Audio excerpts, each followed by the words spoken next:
bersama saya, Nur Elisha Adriana binti Risman dan rakan seperjuangan saya, Nur Auli Farha binti Muhammad Sabri. Seorang lelaki maut manakala 5 lagi cerda dipercayai akibat lumba haram di kilometer 187.7 Lebuh Raya Utara Selatan arah selatan di Parit Buta awal pagi tadi.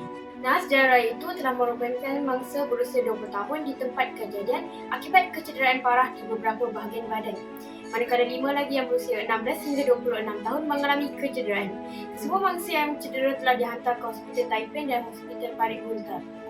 Ketua Polis Perak, Datuk Seri Muhammad Yusri Hassan Basri berkata, maklumat berkaitan kejadian itu diterima pada pukul 1.50 pagi membabitkan 6 buah motosikal terlibat dalam kemalangan ketika berlumba. Katanya, siasatan awal mendapati ke-6 motosikal itu datang dari arah Plaza Tol Anor Bongsu Mahala ke Bukit Merah. Menurut beliau, mayat mangsa juga dihantar ke Hospital Bermuda untuk siasat. Kes disiasat mengikut Seksyen 41.1 Akta Pengangkutan Jalan 1987 yang membawa hukuman penjara tidak lebih 5 tahun dan denda sehingga RM15,000 serta hilang kelayakan memegang lesen memandu selama 5 tahun jika disabitkan kesalahan.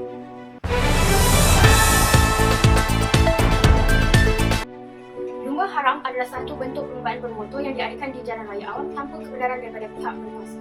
Lumba haram sering diadakan di kawasan bandar, luar bandar ataupun di kawasan perindustrian tanpa mengira keadaan trafik. Tetapi biasanya ianya diadakan pada waktu tengah malam. Kebanyakan daripada perlombaan haram yang diadakan di Malaysia adalah melibatkan motosikal dan kereta yang telah diubahkan. Namun, ada juga kenderaan berat, lori dan bas ekspres yang turut mengadakan perlombaan haram. Antara faktor utama masalah ini berlaku adalah disebabkan masalah keluarga. Kesempitan hidup mampu mendorong seseorang melakukan apa sahaja untuk mendapatkan semua kewangan waimah dengan cara berlumba haram. Melalui perlombaan haram, mereka akan diberikan cara berumah wang tunai jika bergelar pemenang. Seterusnya, pengaruh rakan sebaya.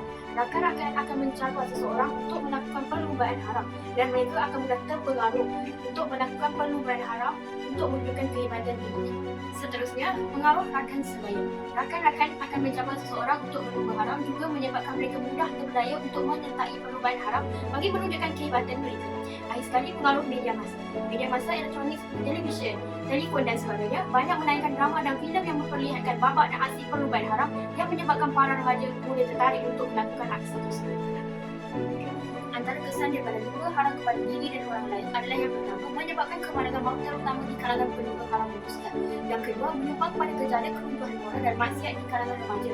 Yang ketiga, persaingan di kalangan pelumba haram mengakibatkan pelumba haram membazirkan banyak wang dengan sia-sia untuk mengubah supaya kenderaan mereka supaya lebih berkuasa. Dan yang terakhir, menyumbang utama kepada peningkatan kes kecurian kenderaan terutama motosikal dan kereta. Beberapa strategi bagi menangani permasalahan ini adalah memperbanyak aktiviti perlombaan bermotor yang sah seperti Malaysian Cup Race dan Pesta Pasti Honda. Di dalam kedua perlombaan tersebut, pengajar perlombaan menggunakan bayaran penyertaan yang rendah serta subsidi bagi peserta baru untuk menggalakkan remaja menyertainya.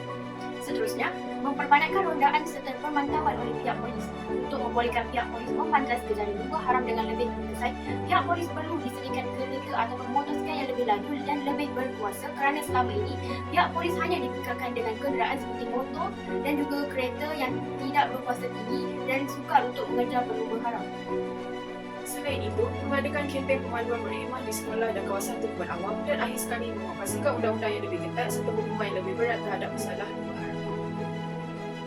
Pesanan daripada kami kepada diri sendiri dan masyarakat di sana agar pentingkan dan utamakan keselamatan diri. Jika keselamatan diri diutamakan, keselamatan orang lain juga akan terjaga. Manakala pesanan daripada saya pula, sentiasa berada dalam persekitaran yang positif agar tidak terpengaruh dengan perkara buruk. Akhir kata kepada bapa, awasilah anak-anak anda.